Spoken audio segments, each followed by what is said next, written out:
So what's the deal, to put it Seinfeldian? What's the deal with these things? Why does nobody want these? It's just the best kept secret in the world right now, in my opinion. And me revealing this secret is probably not going to change anything. When you look at this car, it's hard to believe that nobody wants these things. But then when you drive it, it's completely mind-blowing. Good power, too.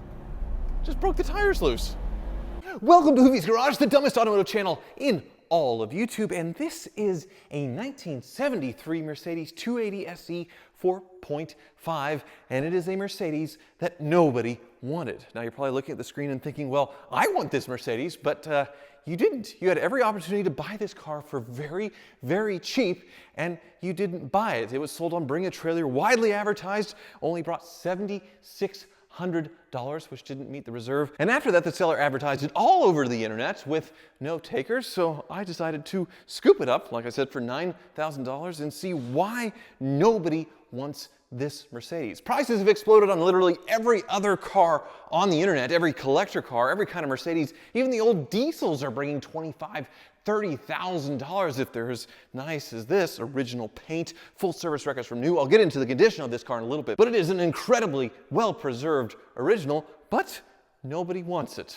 What you all do seem to want, though, is more Car Trek. And Car Trek 4, our newest season, is live on Tavares' channel right now, where we bought Ferraris for the price of a Toyota Camry, or at least two of us did. And today, coinciding with this episode of Hoovie's Garage, should be the last episode. And you all can make Car Trek and Hoovie's Garage possible by searching for cars online on AutoTempest. AutoTempest is the best way to search for a used car nationwide. They combine all the major listing sites in one search. So if you're looking for something specific but don't want to click on every single website, AutoTrader, Cars.com, eBay, Craigslist, you name it, AutoTempest will combine it all into one search. It's something that I do every single day, the fun act for searching for cars. And you doing the exact same thing, going on AutoTempest and searching for cars, a very fun thing to do, makes Hoovie's Garage and more Car Trek possible. Magic moments like this, where AutoTempest challenges us to recreate our favorite Ferrari movie scene, and I chose to challenge my inner Nick Cage in Gone in 60 Seconds. Take a look.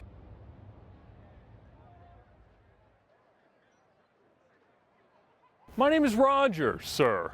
May I be of some help? That's funny, my name's Roger. Two Rogers don't make a right. Now, Roger, I have a problem. I've been in LA 3 months, I have money, I have taste, but I'm on nobody's A-list, and Saturday night is the loneliest night of the week for me. Well then, a Ferrari could certainly change that. Perhaps, yes, but this. I've seen 3 of these parked in front of the local Starbucks, which tells me one thing. There's too many self-indulgent wieners in this town with too much bloody money. Now, if I had a 1994 Ferrari 456 GT with a gated 6-speed manual, You would not be a self-indulgent wiener, sir. You would be a connoisseur. precisely, champagne would fall from the sky, doors would open, velvet ropes would part.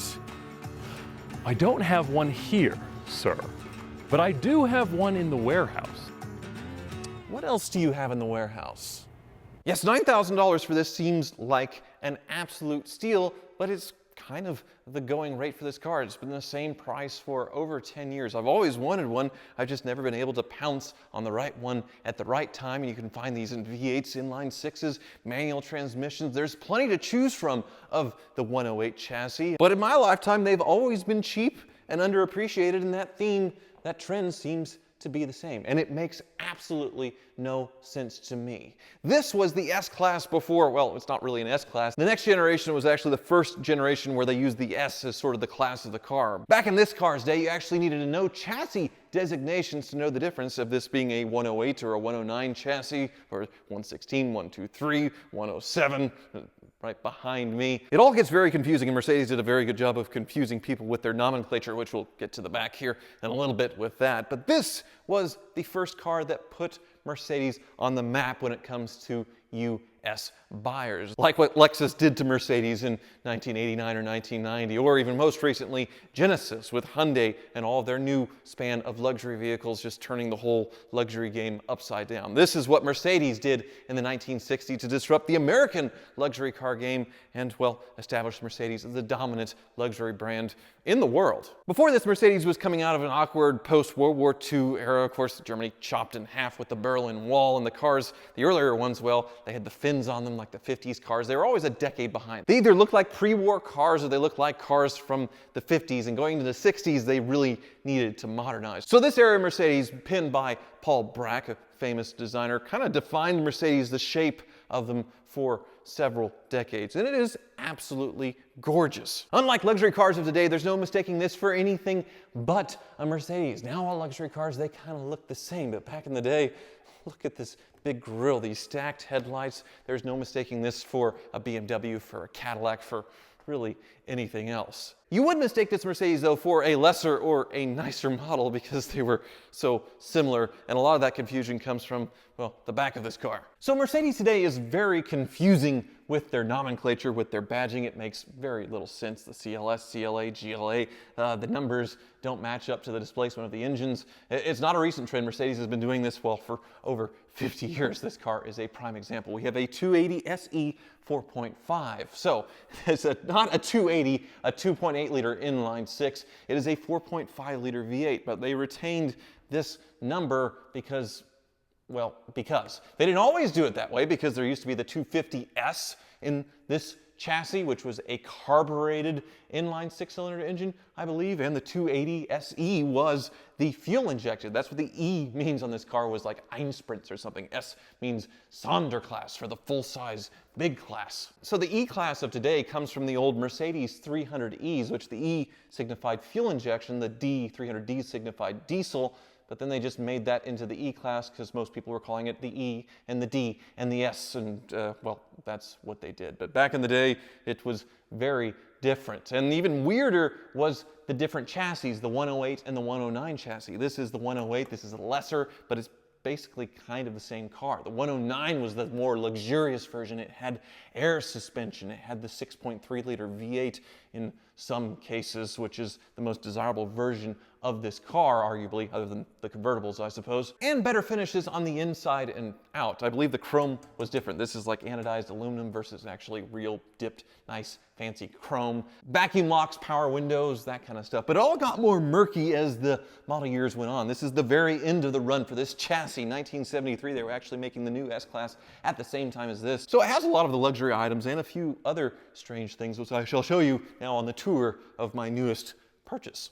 So as I give you a tour of my latest purchase, maybe you can help me out here in figuring out why nobody wants this generation of Mercedes, because it is so darn cool. First, when you take in this car, is it a bad example? Is it a rusty one? And no, it is not. This is the original paint to this car. It's been all of its life, other than the last couple of years, in California, and this is all original paint. All original chrome. It has some wear. The wheels have lost their finish. These are the bunt wheels, which were actually introduced on this chassis of car. It looks like a bunt cake mold. It doesn't have the matching color matched hubcaps. There are, you know, a little scratch here, but just little things around the car. But since it's original paint, it's kind of a cool patina. It's part of the character of the vehicle. And no, this isn't a neglected car that's been sitting forever either. It's not high mileage. It has a little over 100,000 miles on it, but it's been used and taken care of and comes with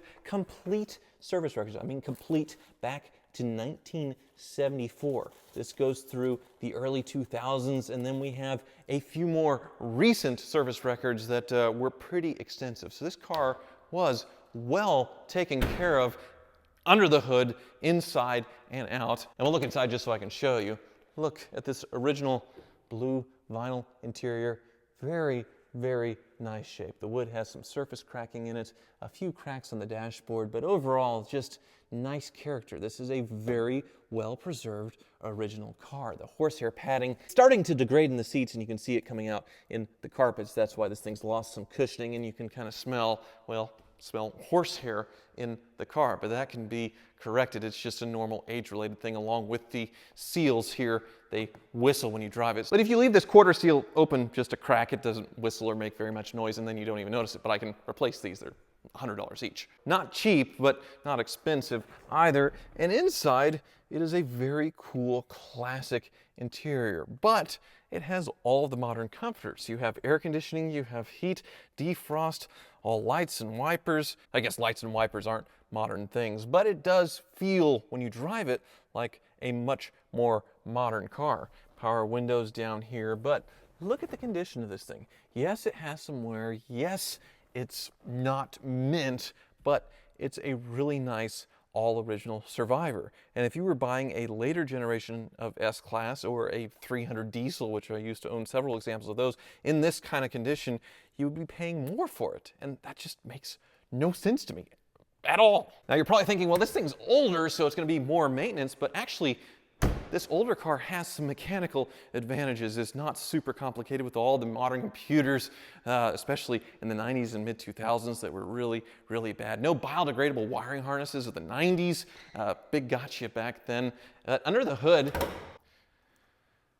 is a very simple 4.5 liter V8. Everything under here is accessible and you know what it is, and it is fuel injected, but it's not the weird Bosch K-Jet mechanical electronic weird thing that the later cars had. This thing has a simple brain box, simple electronic fuel injection. Fuel delivery issues are very common on the V8 in my SL, but I don't think it's a big deal with these because it is such a simple fuel injection system. And look how few electronics there are. Just a few relays up here, but really not very much going on. But despite being so simple, it delivers a very modern, pleasant driving experience where you really feel like you could drive this car every day, even though it's almost 50 years old. Yet, nobody wants it.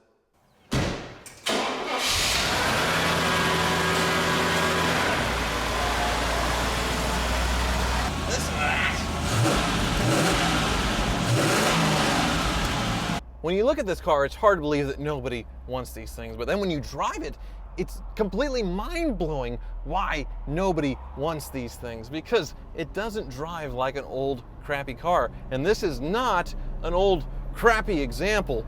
Certainly not. Yes, the seats are a little saggy because the horsehair is falling out. I don't have the air conditioner on because it only blows at one speed full out, which would drown out the audio. But overall, this car seems very sorted and nice. And then the couple of days it's been sitting in my driveway, it hasn't leaked anything either. Good power too. Just broke the tires loose. We're gonna pass a Camry hybrid that's accelerating normally. It has plenty of power. It handles pretty well for a car of its era, way better than any American land yacht. And it's just a very, very nice place to be. I'm getting more road noise from that Toyota next to me than I am this 50-year-old Mercedes. It's just absolutely astounding. With the exception of the rust proofing, these things are very, very rust prone. That's why this one, coming from California its entire life, is a good thing. Original paint, so it can't hide anything under the paint. A very good thing. Other than that, these cars are built to last forever, and this one is definitely making a case for it. In those service records, there's no history of the engine being rebuilt. I don't believe of the transmission being rebuilt. Nothing serious, just normal maintenance and little electrical repairs here and there, windows going out, that kind of stuff, but nothing that serious. And for an unrestored car that's almost 50 years old, 125,000 miles, so it's probably been sitting for a little while in between there, that's really, really impressive. This is a classic car that you could buy and, well, almost daily drive if you wanted to. And I've tried that with a lot of old cars and a lot of much newer Mercedes and failed several times to daily drive a classic or vintage car. But this one seems definitely within the realm of possibility. I actually know a few people that do daily drive these things still to this day. So what's the deal, to put it Seinfeldian? What's the deal with these things? Why does nobody want these things? I mean, it's just the best kept secret in the world right now, in my opinion. And me revealing this secret is probably not going to change anything. You go look at them for sale. There's several listed at great prices. And as long as they check out body-wise and mechanically, there's no reason not to buy them. But people don't, so just is what it is. I imagine if I pulled up at the club in this and a modern, say, Maybach was right in front of me, I would get just as many looks because this car is so elegant and classy and timeless, and nobody would think that I paid $9,000 for this car. $9,000! This thing's so nice. So I imagine you guys are about as confused as me on why these cars are not wanted by anybody, why they are so cheap, especially when comparable versions, different body styles of this car bring so much more. A convertible 280 SE is, well, it could be a $250,000 car, but you add 2 doors to it and a hardtop roof and a little bit less than the luxury quality comforts, and it's It's a $9,000 car. It's a $7,600 car. That makes no sense. The only theory I have is there are so many bad examples of these on the market, so many neglected ones, so many that have rusted out because these are very, very prone to rust. Maybe 5 horrible examples to 1 nice, that all the bad ones kind of drag down the prices of the nice ones. Maybe though, when I take this car to the car wizard, he'll give me several thousand worth of reasons why this was so cheap. But he said himself when I was looking at this car that he loves working on these things, and well, they're very easy and usually cheap to work on. So go figure. It's a total mystery, but I'm happy that I finally landed one. Thank you for watching. Also, don't forget to click AutoTempest in the link below. Search for cars, make Car Trek and Hoovie's Garage possible. I'll wait. Hopefully you've clicked. How long are you going to make me stand here with this stupid look on my face? Click the link, please. Search for cars. It's fun, I promise. Go do it right down there. Seriously, come on, just click.